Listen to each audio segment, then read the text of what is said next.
آج ہم بات کریں گے تصوف کی دنیا کے تحت صحبت باولیاء میں مسائل السلوک پر۔ ظاہر ہے کہ یہ سلسلہ ہم نے جاری کر رکھا ہے۔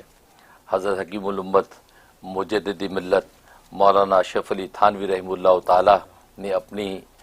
تفسیر بیان القرآن میں مسائل السلوک جمع کیے ہیں، یعنی قرآن کریم کی وہ آیات مینشن کیے ہیں کہ جن کے ذریعے سے تصوف کے امور اور رموز ثابت ہوتے ہیں، اور مشائخ سلسلہ جو ہیں تصوف کے، ان کے بہت سے اعمال و احوال کا ثبوت ان آیات سے جو ہے مترشح ہوتا ہے۔ تو وہ آیات حضرت نے جمع فرمائی ہیں، تو بہت سی آیات پر گفتگو ہو چکی ہے۔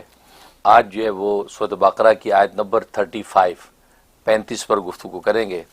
کہ مشائخ سلسلہ کا ایک طرز عمل ہے کہ جس کو حضرت حکیم الامت تھانوی رحمہ اللہ تعالی نے اس آیت سے ثابت فرمایا ہے۔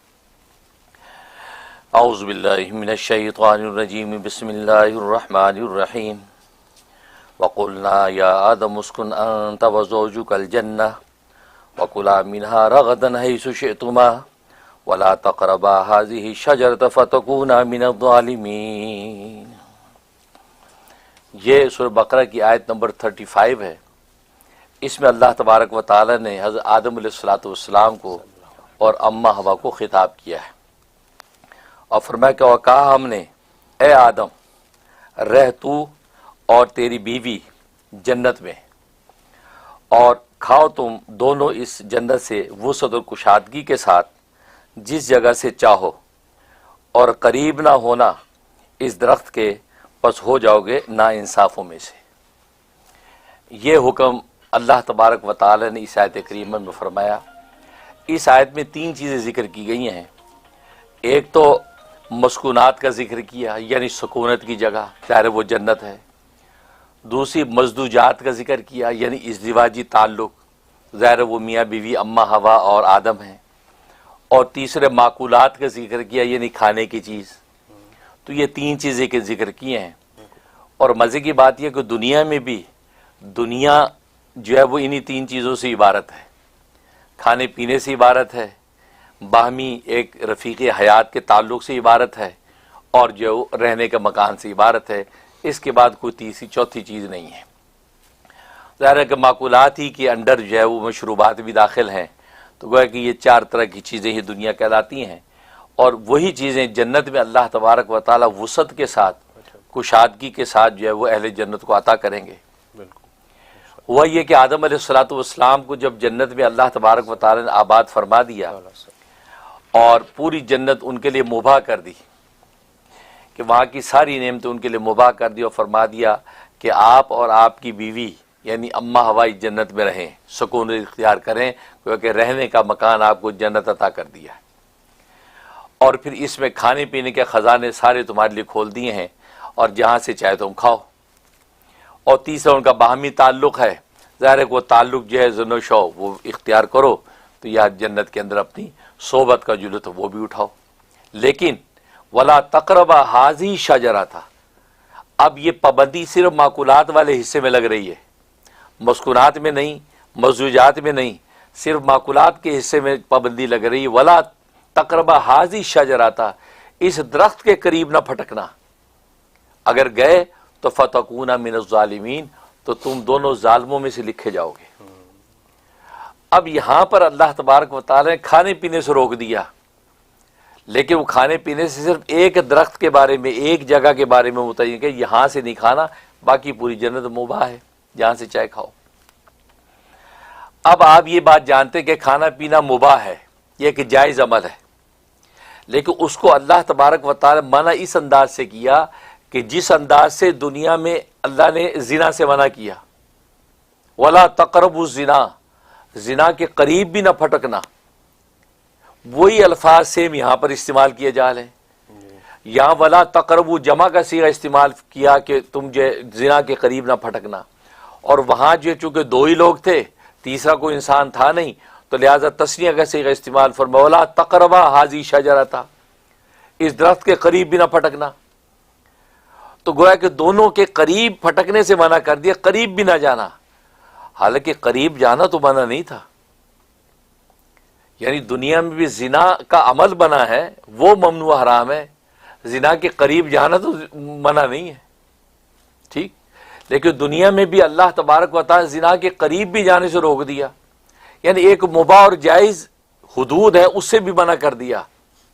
جبکہ ممنوع فعل زنا ہے، قربت زنا تو نہیں ہے۔ ایک بالکل اسی طریقے سے وہاں پر بھی اس یعنی عقل جو ہے اس درخت عقل شجرہ اس کا پھل کھانا ممنوع تھا، یہ نہیں کہا کہ پھل نہیں کھانا، یہ کہہ دے اس درخت کے قریب بھی نہیں جانا، تو گویا کہ اس کے قریب جانا تو مباح تھا، آپ درخت کے قریب جا کے کھڑے ہو جائیں لیکن پھل توڑ کے نہ کھائیں، تو اتنی حدود تو جائز تھی، لیکن اللہ تبارک و تعالی اس جائز اور مباح حد سے بھی روک دیا۔ اس سے حکیم علومت تھانوی رحمہ اللہ تعالی نے یہ مسئلہ اخذ کیا کہ صوفیہ اکرام اور مشائخ سلسلہ بس اوقات تربیت کے نتیجے میں اپنے مریدین کو بہت سی مباح اور جائز چیزوں سے روک دیتے ہیں،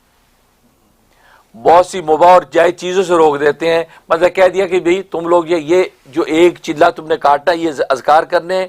تمہیں جو گوشت نہیں کھانا، تمہیں انڈا نہیں کھانا،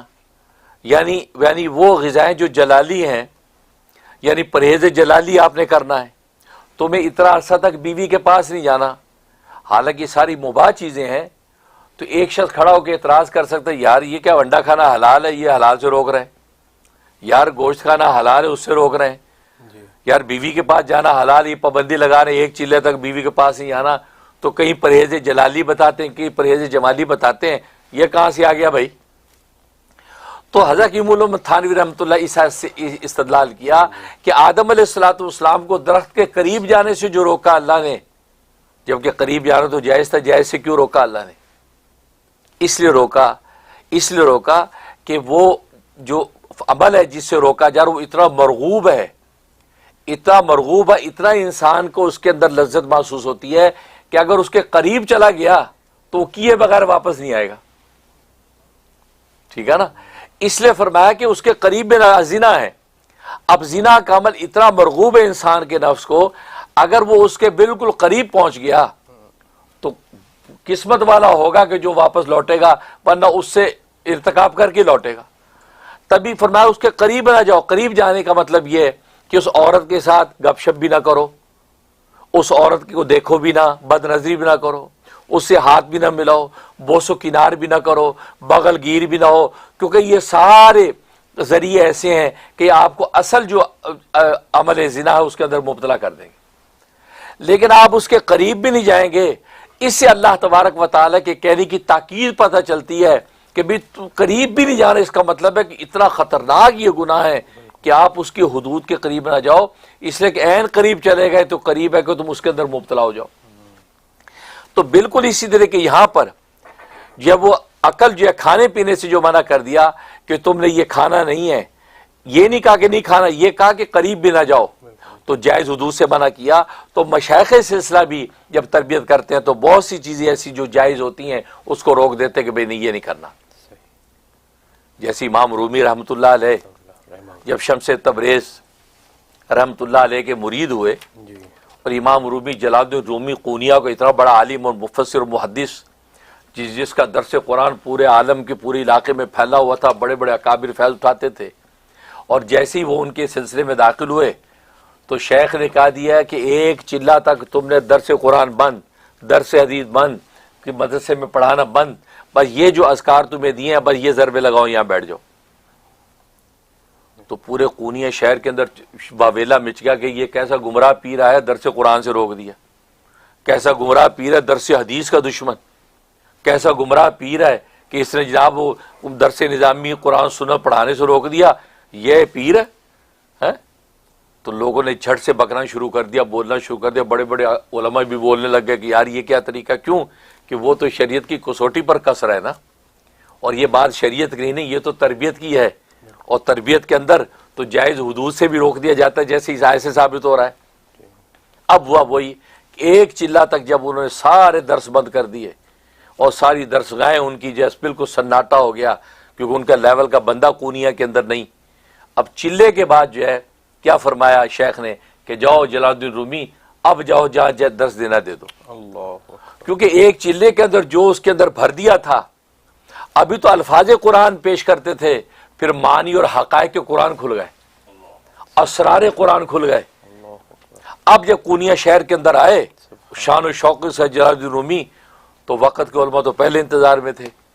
کہ چلا کاٹ کے آپ آئے ہیں اس پیر و مرشد کے بعد کیا لے کے آئے۔ اب جناب درس قرآن کی مجلس لگ گئی تو علماء نے کہا کہ حضرت آج سورہ والضحیٰ کی تفسیر کر دیں، سورہ والضحیٰ کی تفسیر کریں۔ مطالبہ کیا، امام رومی مسجد میں بیٹھے ہیں، قرآن کھولا ہے، والضحیٰ واللیل اذا سجا تلاوت کی۔ 2 گھنٹے تک اس بات پر گفتگو کرتے رہے کہ اللہ تبارک و تعالی نے اس صورت کو واو سے کیوں شروع کیا، اللہ اکبر، کہ اللہ تبارک و تعالی حکیم ہے، بے شک، وہ کسی حرف کو جس جگہ پہ رکھتا ہے اس کے پیچھے اسرار ہوتے ہیں۔ سبحان اللہ، یہ میری اور آپ کی گفتگو نہیں کہ منہ سے نکل گئی تو نکل گئی، اللہ اکبر،